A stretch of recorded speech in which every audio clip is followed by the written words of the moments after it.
You awake yet? According to the readouts, you should be conscious by now. But this is not a very nice place to wake up to. So if you feel like going back to sleep for a bit longer, you have my sympathies. But I'm afraid I cannot grant you that luxury. Try to open your eyes. That's it. Everything probably looks blurry, but it should get better in a few minutes. The lights are dim, so it shouldn't be too uncomfortable. Don't try to get up yet. Your body is far too weak. It takes time to undo the effects of cryosleep. My name is Nadine. I'm a doctor. The closest thing this place has to a doctor anyway. I'm here to make sure you get through the reanimation process. Cryosleep, yes, that's right. You've been freeze-dried in a tin can hurling through space for a long time. A human popsicle. I know everything is pretty fuzzy right now, but your vitals are looking strong, and your head should clear up soon. Not all of you survived transit, but whether you will count yourself as one of the lucky ones or not remains to be seen. For the time being, you are safe in my hands. You will stay in my care until I deem you fit for work. Maybe another day or so. The others? The ones who did not survive. Yes, that happens, unfortunately. Technically, you didn't survive either. You died, and 7 years later, you were successfully revived and reinflated to, more or less your previous dimensions, by yours truly. Before I let you rest a little, I'm going to give you a quick examination and register your vitals and some other data. And I need to ask you a few questions. There's always paperwork to be done, right? So I need you to stay with me. Stay awake and as focused as you can manage. After we're done, I'll get you something to eat, and you can sleep a little. Normal sleep, I mean. Not the freeze-dried kind. These questions will help me assess your awareness, memory, and cognitive clarity after reanimation. First of all, can you tell me your name?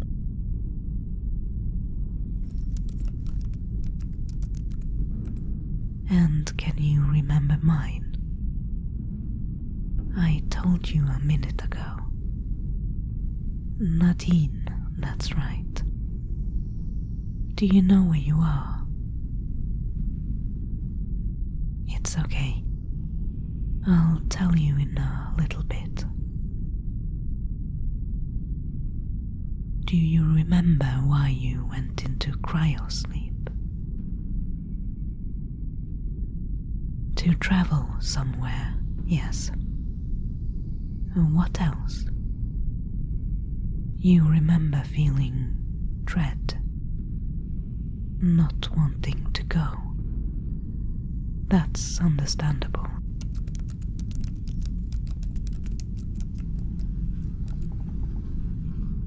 Do you remember why? No? Okay.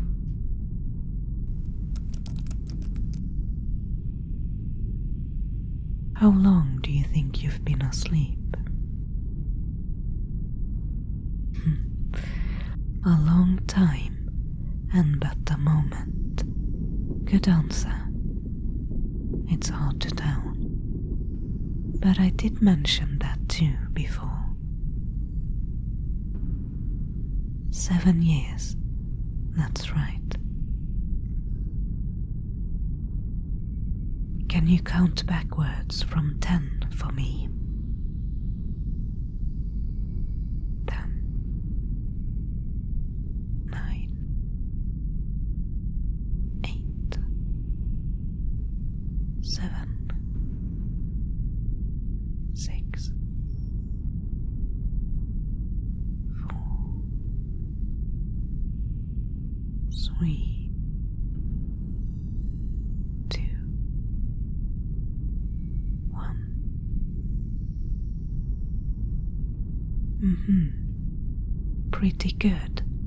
You only missed one number.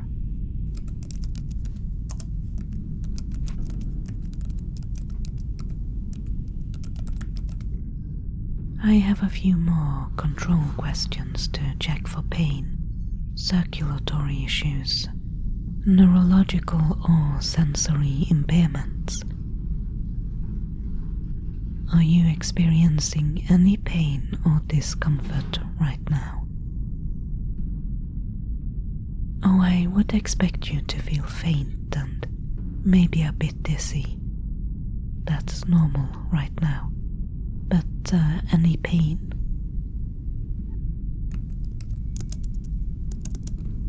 Alright. Do you feel any numbness or tingling in your limbs?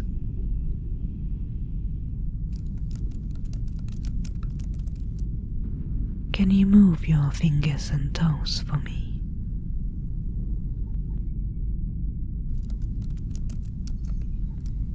That's good.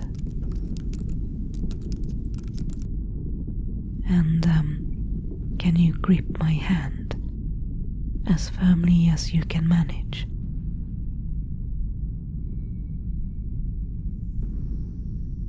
That's good. You can let go now.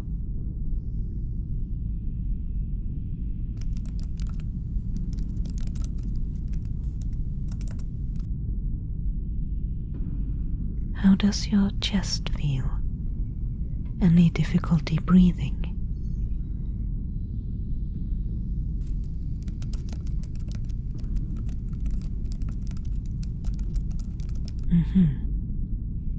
Any nausea?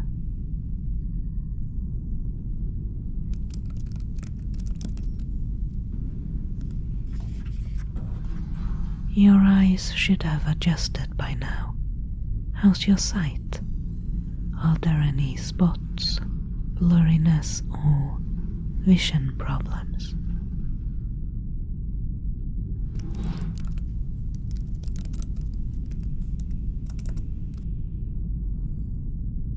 Can you hear me clearly? Any ringing in your ears or any perceivable loss of hearing?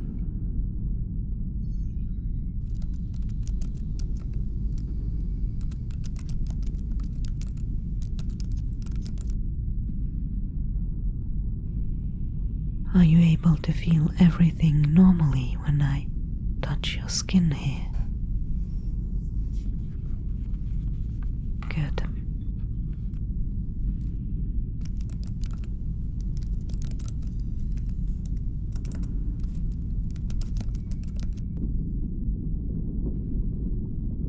No, that was all my questions for now, but I still need to use the medical scanners.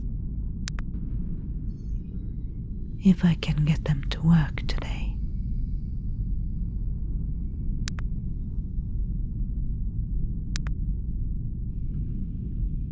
More often than I like, I have to rely mostly on control questions and my own experience.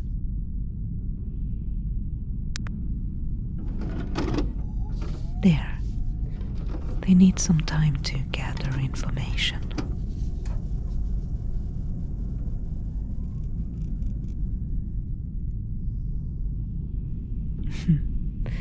You think it's time I answer some of your questions, do you? Perhaps you're right, but I don't think you're going to like the answers. Let's start with where you are. You still don't remember. Perhaps you were never told.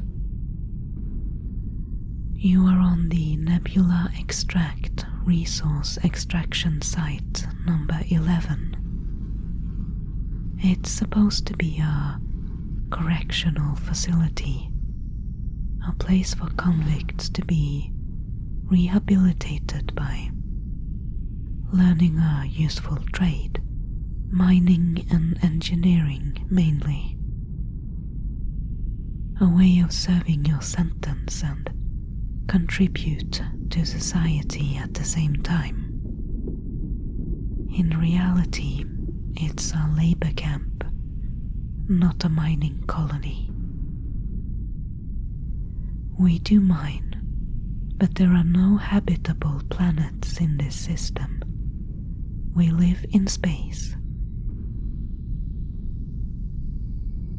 I can't tell you what the solar system is called. I suppose they don't want us to know. On the off chance that we manage to get a message out, we will not be able to tell anyone where we are.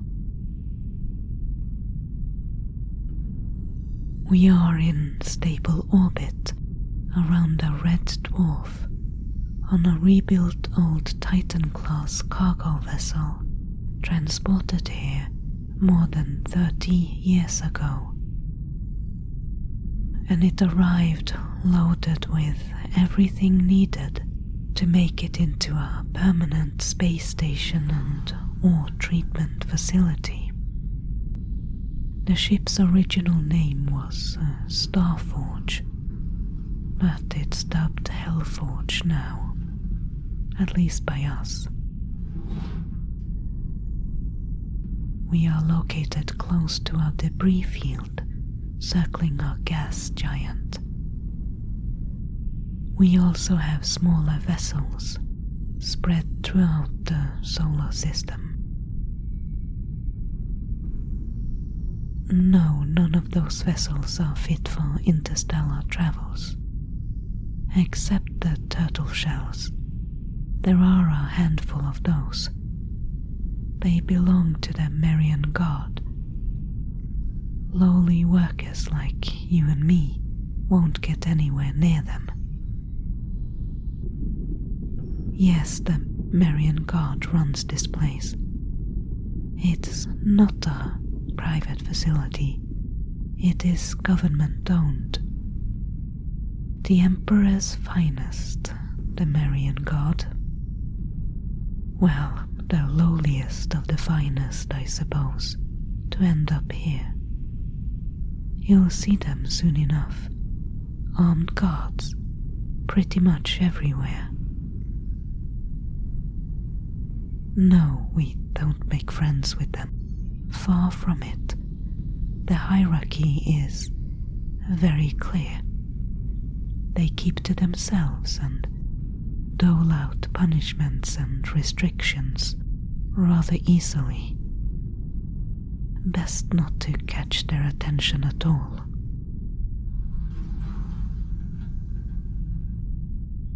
The work itself.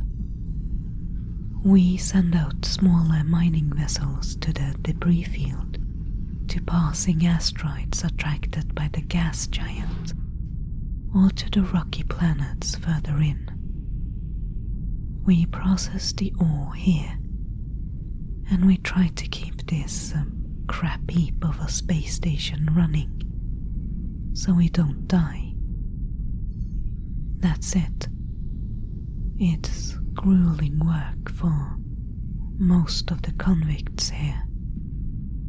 You take small comforts and pleasures where you can, and try not to think of the future. Today and tomorrow, and perhaps next week. Look no further ahead than that. That's my best advice for you. And keep your head down. Try not to be noticed. If you have any kind of engineering or piloting skills already, and don't have to be trained from scratch, you might have a slightly easier time of it here than most newcomers do. I wish I could give you a better outlook, but this really isn't a nice place to wake up to. Why you were sent here? I don't know your case specifically, but I can answer that question on general terms. You are here because you are considered an enemy of the state. A problem, a bad influence, or maybe just a pain in the butt. We get everything from murderers and revolutionaries to idiot kids who said something politically incorrect in the vicinity of our recording device. I do not know what you did, and I do not care to know. I do not care if you are innocent. It doesn't matter anymore. That life is behind you. You will never leave this place.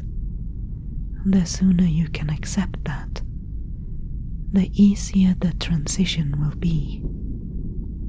And most people prefer to keep their pasts to themselves, so don't pry. If someone chooses to open up to you, that's fine. Otherwise, leave them alone. That was a different life. This is a new one.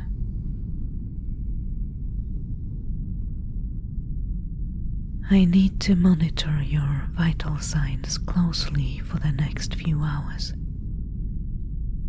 Perhaps I'll keep you here for a day or two, if I can convince the gods. But so far, heart rate, blood pressure and oxygen saturation seems normal.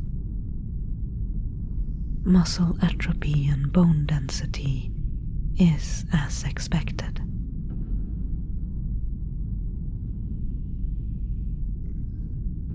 No one gets to retire here or remain sick for too long. There's no rest for the wicked, or very little at least. And I have to beg, sometimes, for a patient who really needs it to get a day or two of extra rest.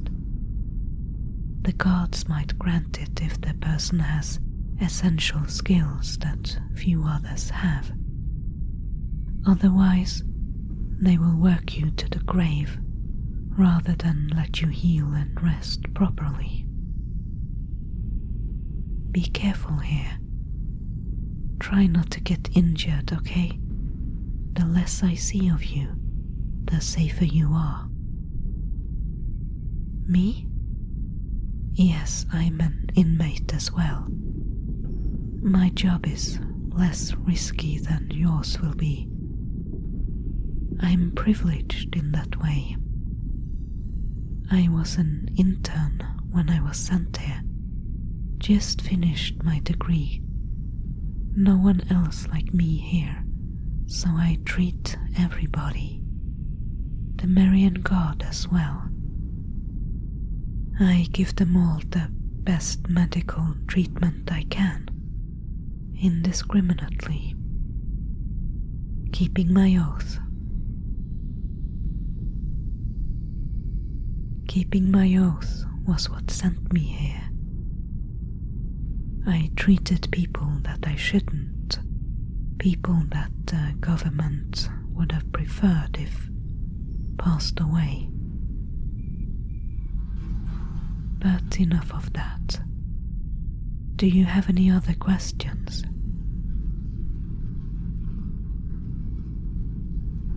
The ship you came in on? Why? Did you have friends on board? I'm afraid I don't have that information. I don't know the names of everyone who lived or died. What I can tell you is that almost 40% of the cryopods were compromised when you arrived. Yes, dead, as in not revivable. But that's more or less as expected. Acceptable wastage is the technical term. And what remains of your ship can be dismantled and used as much needed spare parts. Oh, I see. You think something happened to it? No, nothing went wrong with your ship. There was no accident or malfunction. It was simply cheaply built. Sending people into space used to be expensive, and if your safety and well-being were any concern, it still would be. But you got the cheapest cryopods and the cheapest propulsion system and very little else. Your ship was built to probably last until you got here, but not much longer. That's why I called it a tin can. A proper spaceship would have been much more expensive. It would have to be able to do all sorts of fancy stuff like slowing down, increasing speed, and changing direction. You were simply sent off in a straight line towards the correct solar system, and that was it. But if all you want is to deliver a ton of convicts to a ramshackle mining facility in deep space, because human labor is cheaper than expensive machinery that needs repairs and spare parts, then your crappy tin can of a ship would be good enough for that. Another one will arrive in a year or so. We have quite a turnover here, I'm afraid, and our kind is a dime a dozen. There seems to be an endless supply of undesirables that the government wants to get rid of, for one reason or another. It's not all bad, though. There is a sense of camaraderie among us, especially those on the same work team. Friendships means a lot here, and they are forged strong in such a place. We help each other out as best we can. Although there is a hierarchy among us as well. Look at your arm. The inside of your left arm. That's your prisoner number. Yes, you've already been branded. Numbers are not reused, so they keep increasing. Your number says something about how long you've been here. Gives you a certain authority after a while. It's not all that matters, of course, but experience definitely counts for a lot.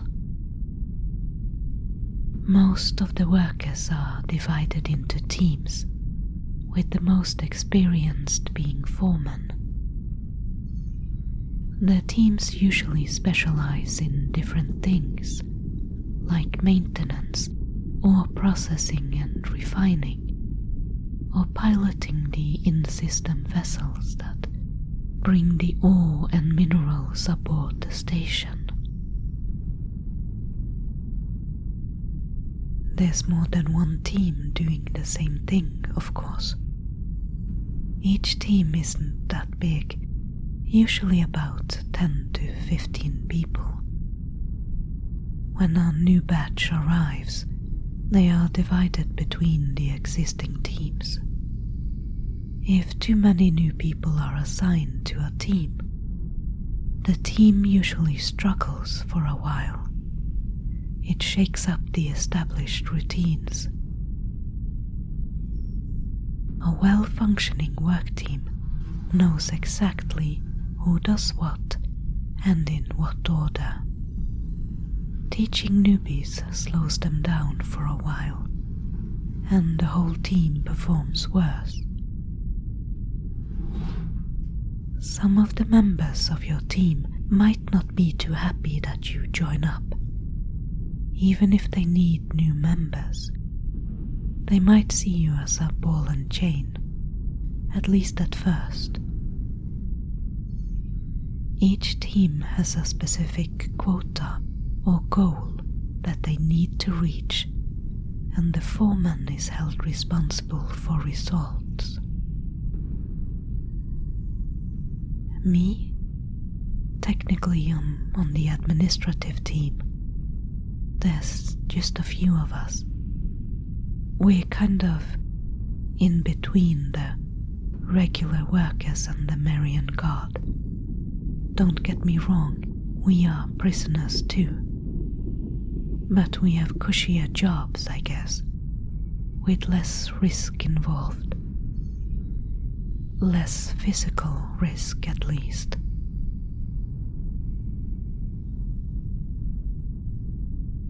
Let us check if you have been assigned to our team already.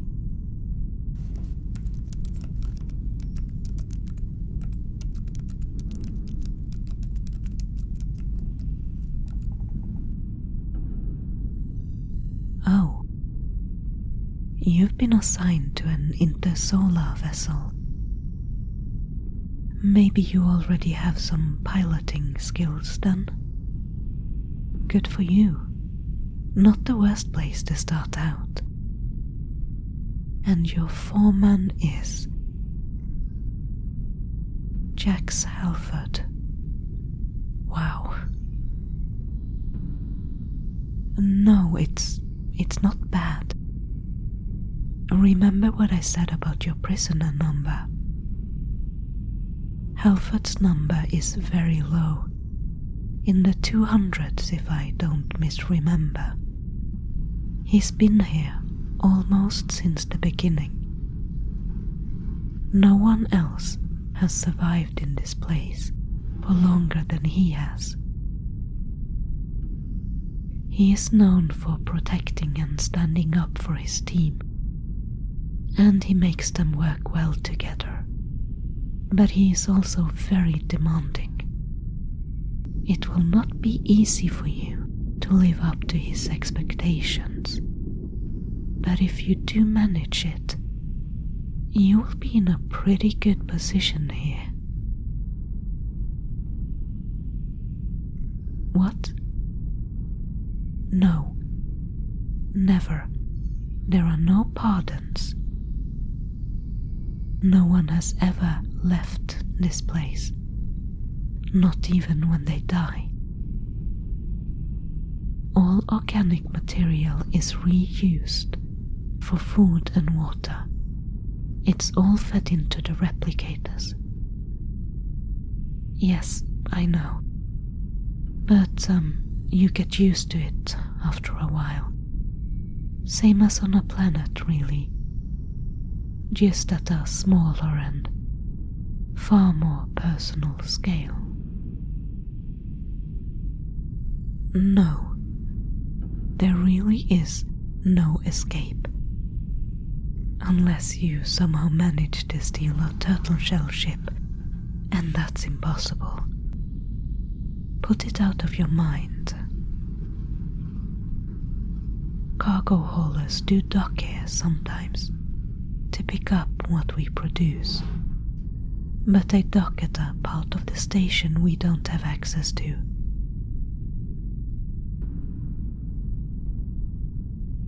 You'll get yourself killed if you try something like that. Space mining has yet to become a commercial endeavor. The only way the government's been able to turn a profit is by creating labor camps like this one.